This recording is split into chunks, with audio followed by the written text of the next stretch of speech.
Untuk video kali ini, Cikgu akan mengajar tentang geografi tingkatan 1 bab yang ketiga, yaitu peta lakar. Oke, dalam video kali ini kita akan mempelajari 4 subtopik, yaitu yang pertama ialah tentang ciri-ciri peta lakar, yang kedua simbol-simbol dalam peta lakar, ketiga pandang darat fisikal dan pandang darat budaya, dan yang keempat ialah langkah-langkah melukis peta lakar. Oke, seperti biasa selepas menonton video ini, pastikan murid-murid menjawab soalan pengukuhan yang sudah Cikgu sediakan di akhir video nanti.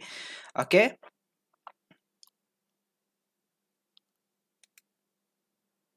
Oke, mari kita teruskan dalam subtopik yang pertama, yaitu subtopik 3.1. Oke, subtopik 3.1 yaitu ciri-ciri peta lakar. Oke, murid-murid perlu tahu apa yang dimaksudkan dengan peta lakar dan apakah ciri-ciri peta lakar tersebut. Oke. So, kita akan lihat maksud peta lakar. Oke, peta lakar ialah gambaran permukaan bumi yang dilukis dari pandangan atas. Nah, ini Cikgu sudah highlightkan ataupun Cikgu sudah warnakan dalam warna merah. Ini pelajar-pelajar perlu ingat. Oke, peta lakar mewakili kawasan lingkungan yang berskala besar. Contohnya sebuah kampung, contohnya sebuah kawasan seperti kampung. Oke, kampung tuh kita lukis kampung tersebut dalam bentuk peta lakar. Lepas itu bagi menggambarkan ciri-ciri pandang darat fisikal, ciri-ciri pandang darat budaya di sesuatu kawasan. Oke, ini kita akan belajar lebih lanjut sebentar saja nanti. Oke, mari kita terus lihat kepada ciri-ciri yang perlu ada ataupun ciri-ciri sesebuah peta lakar. Oke, ini adalah ciri-ciri yang perlu ada, ciri-ciri penting yang perlu ada tentang sesebuah peta lakar. Oke, ini ialah peta lakar. Contoh di sini tajuk peta lakar ini ialah peta lakar Kampung Langsat. Oke, kalau kita lihat di sini ada beberapa petunjuk yang perlu pelajar tahu. Ada beberapa ciri-ciri yang perlu pelajar tahu tentang sebuah peta lakar. Oke, ciri-ciri ini sangat penting, pelajar perlu ingat sebab ciri-ciri ini biasanya akan disoal dalam soalan struktur ataupun soalan objektif dalam exam nantilah. Oke, first ciri-ciri yang perlu ada ialah tajuk. Oke, sebuah peta lakar mesti ada tajuk. Oke, ini tajuk peta lakar dalam gambar di dalam video ini. Oke, kedua ialah pemidang. Oke, pemidang maksud dia ialah garisan yang berada di luar peta lakar ini. Oke, seterusnya mesti ada arah mata angin. Oke, arah mata angin biasanya akan ditulis di sudut sebelah kanan atas. Oke, pelajar perlu cari mata angin ini. Keempat, mesti ada simbol. Oke, simbol-simbol ini menunjukkan ataupun simbol-simbol ini mewakili sesuatu objek sebenar di sebuah kawasan, oke? Dan seterusnya petunjuk. Oke, sebuah peta lakar mesti ada petunjuk supaya pelajar tahulah apa yang petak-petak hitam ini, apa yang garisan-garisan yang ada dalam peta lakar inilah. Oke, jadi ada 5 ciri-ciri peta lakar yang perlu pelajar tahu ataupun perlu pelajar ingat. Cikgu ulang sekali lagi. Yang pertama perlu ada tajuk, perlu ada pemidang, arah mata angin, simbol, dan juga petunjuk. Itu sahaja ciri-ciri peta lakar yang perlu pelajar-pelajar ingat. Perlu pelajar-pelajar tahu. Oke? Oke, subtopik seterusnya yaitu berkaitan dengan simbol dalam peta lakar. Tadi kita ada dalam ciri-ciri ada simbol. Jadi kita akan belajar lebih lanjut tentang simbol dalam peta lakar. Oke, kita lihat. Oke, simbol dalam peta lakar ini dibahagikan kepada 4 bahagian. Oke, lihat di sini. First, kita lihat simbol kawasan. Oke, simbol kawasan ini termasuklah hutan, nipa, getah, kelapa, rumput, paya bakau, kontur, sawah padi, dan kelapa sawit, dan banyak lagi lah. Oke, simbol kawasan ini. Oke, kalau pelajar-pelajar nampak simbol simbol seperti ini menunjukkan simbol kawasan. Pelajar perlu ingat. Biasanya simbol kawasan ini ialah simbol yang menunjukkan sesuatu kawasan yang luas dalam kawasan Petalakar tersebut. Oke, lepas itu kita ada simbol titik. Oke, simbol titik ini termasuklah masjid, kuil, gereja, tokong, tanda aras, tanda tinggi, dan juga stasiun trigonometri. Ini semua ialah simbol titik, termasuk juga pertempatan dan sebagainya. Oke, yang ketiga ialah simbol garisan. Nah, simbol garisan ini biasanya seperti jalan raya, sempadan, benteng, itu semua ialah simbol garisan. Oke, seterusnya singkatan perkataan. Ini pelajar perlu tahulah singkatan yaitu bagian keempat, yaitu singkatan perkataan. Contohnya pejabat pos ditulis dalam bentuk PP, balai polis ditulis dalam bentuk BP. LDG ladang, DISP dispensari, RR rumah rehat, HOSP hospital, SG sungai, TG Tanjung, K Kuala, SIK untuk sekolah, KG untuk kampung, TE untuk tali air, PT parit, E alur, P pulau, TK teluk. Ini pelajar-pelajar perlu ingat. Mesti untuk cara untuk mengingat ataupun membezakan keempat-empat jenis simbol ini, pelajar perlu sentiasa melihat sebuah peta lakar yang berlainan supaya pelajar dapat detect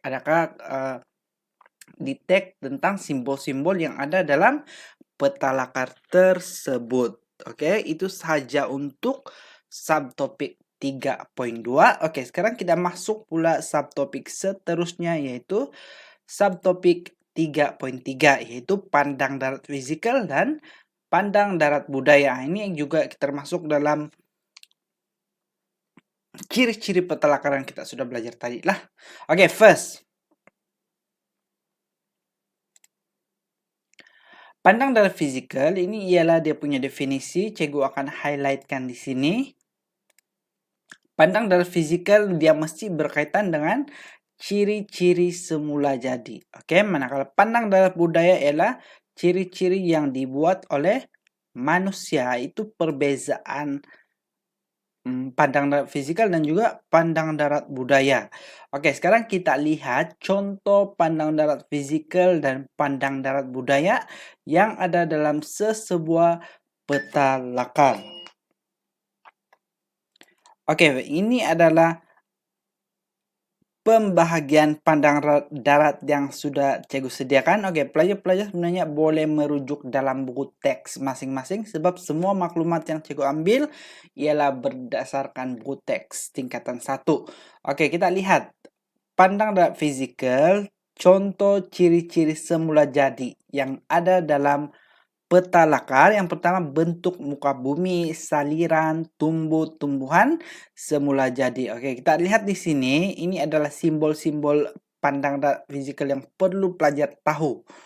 Oke, yang first ialah rumput. Oke, rumput tumbuh secara semula jadi, kan? Dia tidak ditanam oleh manusia. Itu maksud dia pandang darat fisikal ataupun ciri-ciri semula jadi. Seterusnya nipah, hutan, paya bakau, kontur, sungai, gunung, tasik, paya. Ini semua ialah ciri-ciri semula jadi ataupun pandang darat fisikal yang tidak yang ada secara semula jadi dan tidak dibuat oleh manusia. Oke, kita lihat pula pandang darat budaya. Oke, pandang darat budaya seperti yang saya terangkan tadi ialah buatan manusia, kan? Oke, contohnya ialah pertempatan, pengangkutan, kegiatan ekonomi. Oke, kegiatan ekonomi termasuklah penanaman-penanaman, contohnya padi, getah, dan sebagainya lah. Oke, first kita lihat pertempatan, simbolnya macam ni. Lepas tu kilang, jalan raya, sawah padi, kelapa, kelapa sawit, getah, jambatan, sekolah. Ini semua ialah ciri-ciri yang dibuat oleh manusia, manakala dia tergolong dalam pandang darat budaya. Oke, ini pelajar mesti dapat bezakan. Oke, ingat sekali lagi untuk pandang darat fisikal ialah sesuatu yang wujud secara semula jadi. Manakala pandang darat budaya pula ialah sesuatu yang wujud disebabkan oleh perbuatan manusia. Nah, itu saya perlu belajar ingat tentang pandang darat fisikal dan juga pandang darat budaya. Oke. Seterusnya kita masuk subtopik yang terakhir dalam bab 3 ini, yaitu berkaitan dengan langkah-langkah melukis peta lakar. Oke, ada 4 langkah yang perlu pelajar tahu, perlu pelajar ingat tentang cara-cara melukis peta lakar. Oke, ini juga biasanya selalunya akan ditanya dalam soalan objektif atau soalan struktur. Oke, kita lihat ada 4 saja yang perlu pelajar ingat. Yang pertama, pelajar perlu tulis tajuk peta lakar serta lukis pemidang peta. Ini cikgu sudah bagi tahu kan? Apa itu tajuk, apa itu pemidang. Oke, seterusnya pelajar perlu masukkan arah mata angin. Nah, ini juga salah satu ciri yang perlu pelajar tahu lah. Yang seterusnya, pelajar perlu lukiskan ciri-ciri geografi. Ada berapa ciri kita belajar tadi? Oke, dengan menggunakan simbol dan singkatan perkataan yang sesuai. Ini ciri-ciri geografi ini maksudnya ialah ciri pandang darat fisikal dan juga ciri pandang darat budaya. Dan yang terakhir, langkah melukis peta lakar terakhir ialah lukis tajuk peta lakar tersebut. Jadi ada 4 saja langkah-langkah pelajar perlu ingat. Pelajar perlu ingat susunan langkah-langkah ini supaya pelajar dapat melukis ataupun membuat peta lakar dengan lebih baik. Oke, jadi itu saja yang perlu pelajar tahu dalam bab 3 ini, yaitu dalam bab peta lakar. Jadi seperti yang coba bagi tahu tadi, cikgu sudah sediakan soalan pengukuhan di akhir video.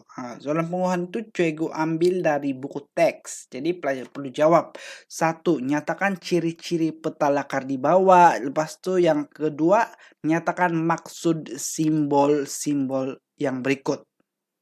Oke, jadi itu saja untuk pembelajaran kita dalam bab 3 ini. Pelajar-pelajar perlu menulis ataupun pelajar-pelajar perlu menjawab soalan ini di dalam buku latihan masing-masing. Pelajar tidak perlu salin soalan, pelajar hanya perlu tulis jawaban tentang soalan ini.